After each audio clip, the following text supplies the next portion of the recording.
I knew that behind the door there lay truth. Not the kind of truth that is preached from pulpits or stamped upon silver seals, but the kind that festers in damp crypts, wrapped in the skin of heretics and soaked in ink mixed with the ashes of the burned. My name is Brother Agnello of Arras, servant of the Inquisition, disciple of William of Paris. In the year of our Lord 1311, when the light of doctrine claimed to scatter the shadows of ignorance, I discovered that there existed a darkness no God could ever forgive. They sent me upon a particular mission, to descend into archives forbidden for centuries, even to the highest orders of the Church. After the arrests of 1307, when by the command of King Philip the fair hundreds of Templars were seized and their Grand Master, Jacques de Molay, swore his innocence, the Holy Inquisition gained partial access to the hidden repositories of the order. Yet one archive remained sealed, deep beneath the tower of the temple in Paris. It was whispered that even the most trusted knights had never set foot in that place without binding oaths of silence, and those who did never spoke again. The keys were delivered to us by Guillaume de Nogaret, the king's own hand in these matters, a man whose ambition burned brighter than any altar flame. He warned us, in his dry and measured tone, that what lay within was not for the faint-hearted nor for the easily scandalized. To him, these forbidden chambers were merely political weapons, blasphemous testimonies to be twisted against the Templars in the court of public opinion. To me, however, they became something else. A revelation that gnawed at my sanity, a corruption so profound that I fear even now, writing these words, that the parchment itself may wither at the contact of such memory. We descended in silence. Myself, 2 fellow inquisitors, and a pair of guards who carried torches that smoked and coughed in the stale air. The stairwell spiraled downward, cut directly into the stone, slick with centuries of moisture. It was said the Templars built this vault in imitation of the undercroft of Solomon's temple itself, for they sought not only to guard treasures but also to bury secrets unworthy of daylight. At the bottom, we found a door of iron and oak, scarred by time yet intact. Its hinges groaned like the lament of the damned as we forced it open. What awaited us inside was not gold, nor relics of saints, nor even the chalices and banners one might expect from so mighty an order. Instead, we were greeted by rows upon rows of shelves, lined with manuscripts bound in strange leathers, some coarse, some disturbingly supple. Upon the tables lay objects whose purpose I dared not name. Masks of beastly visage, chalices rimmed with dried crimson, and stones engraved with sigils that writhed in the flickering light. Brother Matthew, the youngest among us, whispered a prayer, but his words faltered when he saw what the first manuscript contained. I took it from him, my hands trembling despite years of training in dispassion. The script was Latin, yet twisted, almost as though written by a hand that despised the language it employed. It described gatherings of the Brotherhood, not councils of war, nor councils of finance, but ceremonies drenched in blood and debauchery. The accusations which had already spread through Europe, of Templars spitting upon the cross, of denying Christ, of obscene kisses exchanged upon each other's flesh, I had long dismissed as exaggerations crafted to serve the crown.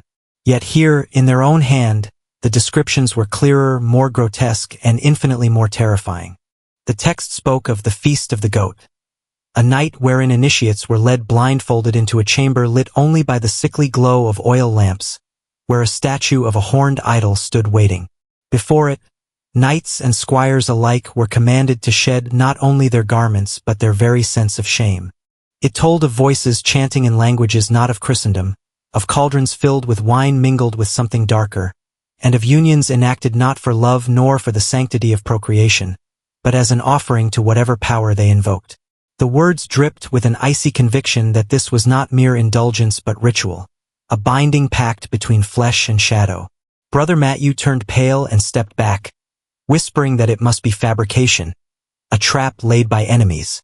But the parchment was old, older than the arrests, older than the very reign of Philip the Fair. The ink had faded in places, eaten by time, yet its testimony was undeniable. I turned then to the walls, noticing carvings nearly invisible beneath a film of grime.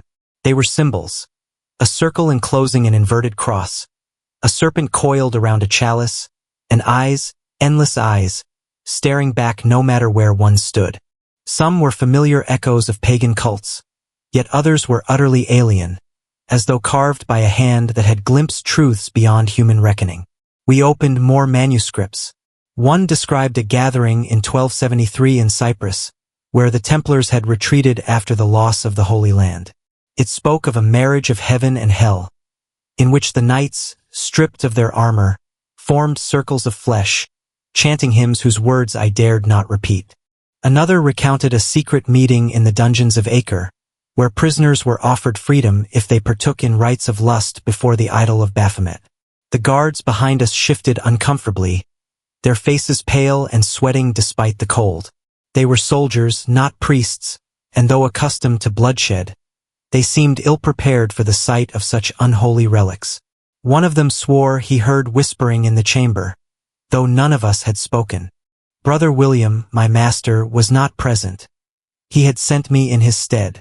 I wondered then if he already knew what lay here, if the Inquisition had long possessed fragments of these confessions but dared not confront their entirety. The deeper we explored the archive, the more grotesque the evidence became. One chamber contained not scrolls but paintings, each depicting scenes of ritual abandon. Knights entwined with maidens cloaked in veils, children offered chalices by hooded figures, and above all, the looming presence of the horned idol. Some of the figures bore unmistakable likenesses to men whose names were still revered.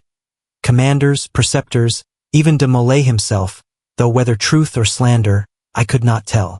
It was there, in that suffocating vault of horror, that I began to understand the genius of their secrecy. The Templars had woven themselves into Christendom not merely with coin and sword, but with an invisible thread of fear and seduction. If even half of what I read was true, then they had bound their brothers not only by vows of loyalty but by chains of sin so heavy that none could ever turn against them without exposing his own damnation. When we finally emerged, hours later, my lungs drank the night air as though it were the blood of salvation. Yet I felt no relief, for I carried with me not only the words I had read, but also the sensation that the eyes carved into the stone were still upon me, watching, judging, or perhaps waiting. I returned to my cell that night, but sleep evaded me. In the stillness, I thought I heard the faint echo of chanting, distant yet insistent, as though it seeped up through the very stones of Paris. I realized then that what we had uncovered was not merely evidence for trial, nor even the corruption of an order.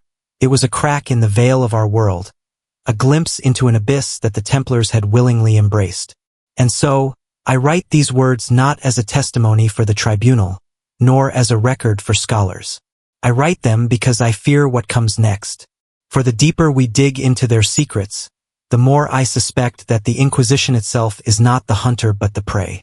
It is one thing to uncover parchment, faded by age, where ink tells of obscene gatherings.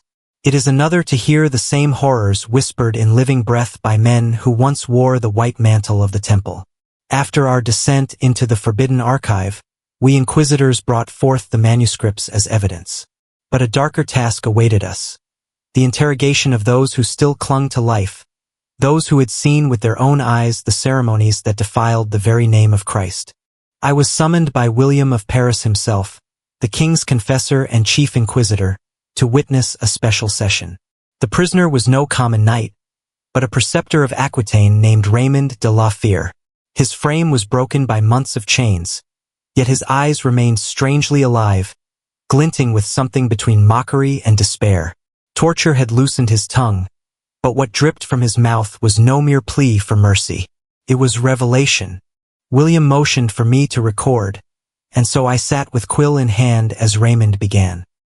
His voice was hoarse, yet steady, as though he had rehearsed these words in the silence of his cell.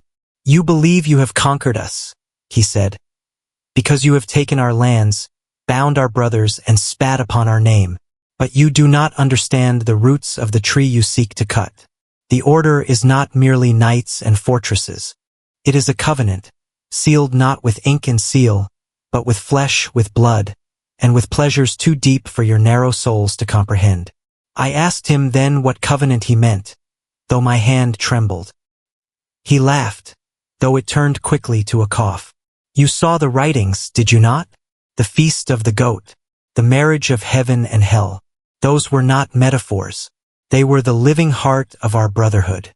Each initiate was brought before the idol, yes, the one you mockingly call Baphomet. And there he was stripped not only of his armor but of his shame. What he did in that chamber bound him to us forever. For who could reveal our secrets without revealing his own damnation? That was the genius of our rite. Guilt was our mortar. Desire was our stone. His words sickened me, yet I pressed him to describe what he had witnessed. He closed his eyes, as though returning to those candlelit halls, and his voice grew low, intimate, almost seductive. We gathered in circles, cloaks cast aside, chanting in the old tongues. Wine ran down our throats, but it was no longer wine by the time it touched our lips, for it had been mixed with the blood of goats, and sometimes with blood more precious still. Women were brought, veiled and silent, but not unwilling, for they too sought the touch of the forbidden. And when flesh met flesh, when cries of lust filled the chamber, we knew that the idol was listening. Some say it was stone, others swear it moved, that its eyes glowed, that its breath was hot. I felt its presence, though I dare not describe it. We gave ourselves to it wholly, and in return it gave us courage, wealth, power, and secrecy. I wanted to strike him, to silence his vile tongue, but my duty was to listen. William, however, leaned forward. And Jacques de Molay? Did the Grand Master himself partake? Raymond hesitated, his lips trembling. He was there. Always there. Not always partaking, but always watching. For the idol demanded witnesses as much as it demanded offerings. Do you not see? It was never about pleasure alone. It was about chains, invisible chains, binding us tighter than vows of poverty, chastity, and obedience ever could. None could leave, none could betray, for all had been defiled together. A silence fell upon the chamber, heavy as a tomb. I felt as though invisible hands pressed upon my shoulders, forcing me down, suffocating me. The prisoner had not spoken merely of sin, but of a system so perfect in its corruption that even now I shudder at its brilliance. We dismissed him at last, but his words echoed in my mind long after. That night, in the scriptorium, I reviewed the manuscripts again. This time I noticed a pattern. Each feast, each ritual, was timed not with the holy calendar of Rome, but with the turning of the moon, with solstices and equinoxes, with the ancient rhythms of pagan cults long thought extinguished. The Templars had resurrected what the Church had sought to bury. The old worship, dressed now in the garments of knighthood. The following week, another prisoner was brought forth, a young sergeant from Poitou, scarcely older than 25. His name was Geoffroy, and unlike Raymond, he did not resist. He wept as he confessed, his tears cutting lines through the dirt on his cheeks. They forced me, he sobbed. I did not want it. On the night of my initiation, they blindfolded me and led me into the chamber. I heard the chanting, smelled the wine, felt hands upon me. When they removed the blindfold, I saw the idol. Its face was monstrous, half man, half goat, its eyes like burning coals. They told me to spit upon the cross, to deny the Christ. And then they made me drink, and I cannot say the rest. He collapsed then, unable to continue, but his silence said more than words. By this point, the tribunal no longer doubted the accusations. Too many testimonies aligned with the texts we had uncovered. Too many details repeated. Too many symbols consistent. The truth, or at least a truth too damning to ignore, had emerged. Yet for me, the torment was personal. I had read the words, I had seen the relics, and now I had heard the voices of those who lived it. But I also felt something more dangerous. A whisper in the silence, a temptation in the darkness of my own cell. As I knelt to pray, I found my mind drifting, unbidden, to the images described, the circles of flesh, the chants in forgotten tongues, the presence of the idol. It was as though the very act of hearing had planted seeds within me. One night, as I walked alone in the cloister, I thought I heard music. Faint, distant, but unmistakable. Pipes, drums, and voices. I followed the sound to the old crypt beneath the chapel, Yet when I entered, it fell silent. Only the echo of my own footsteps remained. Still, I swear by the bones of the martyrs, I was not imagining it. Something lingers, something lives. And then came the greatest horror of all. A report arrived from the south. A band of fugitives, Templars who had escaped arrest, were said to be gathering in secret once more. And with them, so rumor whispered, the idol itself. If this is true, then the Inquisition has not ended their rites, but merely scattered them into the shadows. What we uncovered in the archives was not history, but prophecy, a warning that their covenant of flesh and shadow was far from broken. And so I ask myself, as I dip this quill into ink, whether the true danger is not the Templars we have captured, but those we have not. For if they still gather beneath the moon, if they still drink the crimson chalice and chant the forbidden names, then even the might of the king and the church may prove powerless. It was in the spring of 1312, as the Papal Council debated the very survival of the order, that whispers reached us from the southern provinces. Whole villages near the Pyrenees spoke of strangers traveling by night, of cloaked men who gathered in ruined chapels where fires burned until dawn. Livestock were found slain, drained of blood. Children reported music echoing through the hills, pipes and drums that no shepherd could account for. The rumors might have been dismissed as peasant superstition, were it not for the symbols discovered carved into the stones. The serpent coiled around the chalice, the circle enclosing the inverted cross. William of Paris summoned me to his chamber. His face, usually cold and unreadable, bore an unease I had never seen before. "Brother Agnello," he said, "you will travel south with a company of guards. You will investigate these disturbances and confirm what we already suspect, that the Templars are not merely remnants, but a living infection still spreading in secret. Bring back proof if proof exists. And if you find the idol—" He paused, his voice faltering for the first time in my memory. "Destroy it if you can." So I rode south, through rains that soaked my cloak and winds that howled like wolves. My companions were hardened men, veterans of sieges, but even they grew silent as we approached the region spoken of in hushed tones. At night, when we camped, some swore they heard music drifting upon the wind. Faint, mocking, inhuman. On the third night we found the ruins. It was an old chapel, long abandoned since the wars with the Cathars. Its roof had collapsed, but its walls still stood, covered in ivy and moss. Upon the altar we found traces of wax, as though candles had burned there recently. And upon the floor, dark stains that I at first thought to be wine, until the stench told me otherwise. We made camp nearby, intending to watch the place from a distance. And indeed, as the moon rose, shadows began to gather.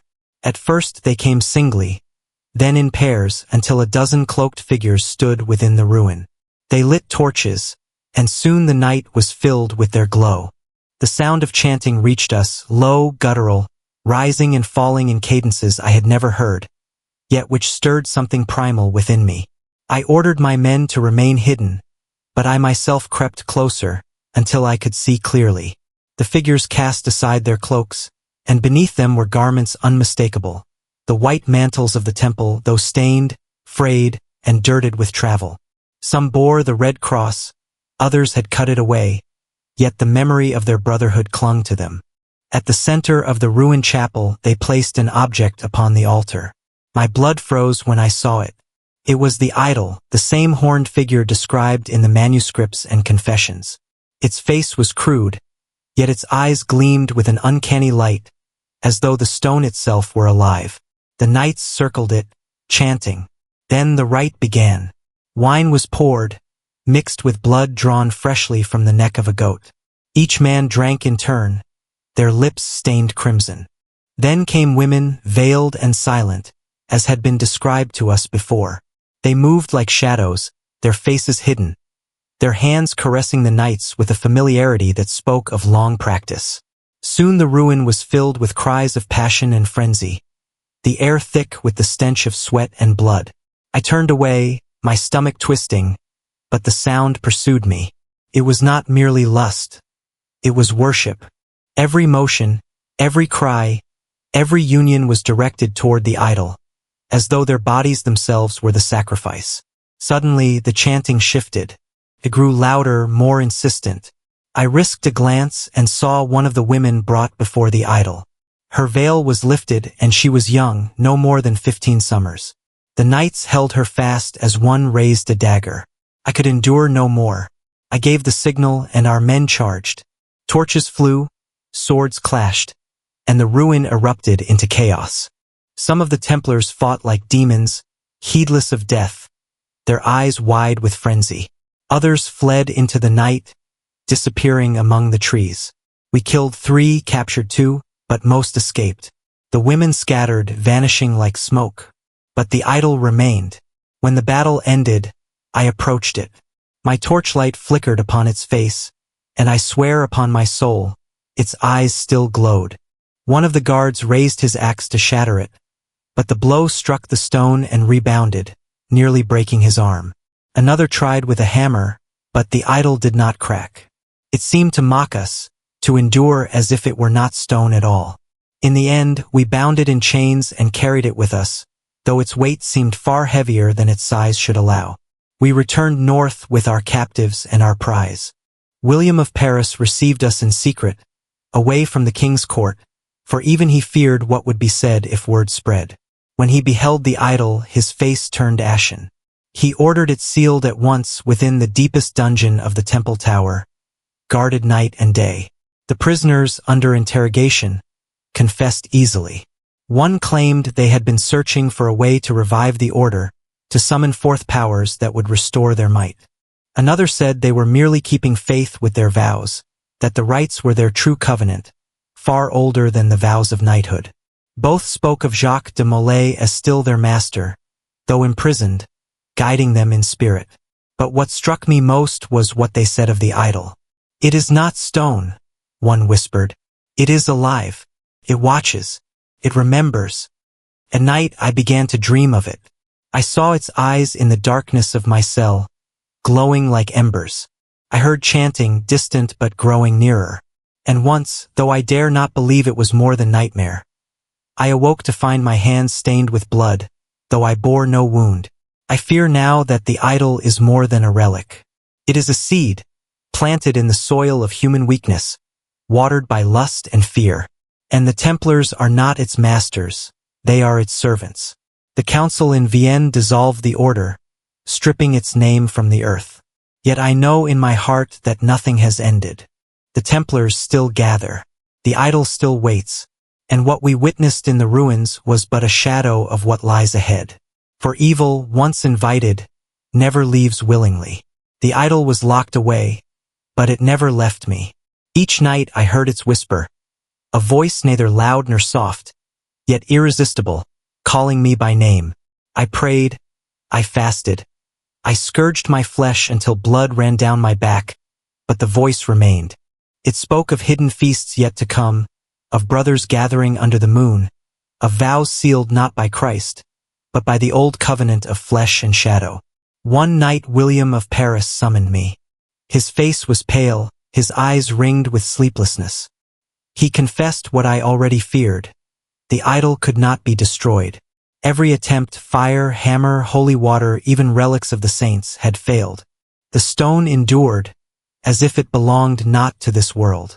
Worse still, the guards posted near its chamber had begun to quarrel, to fall into lust, to dream of the same unholy rites we had seen. 2 had even vanished, leaving only blood upon the floor. William told me the decision. The idol would be buried in secrecy, sealed in lead and entombed beneath the Seine.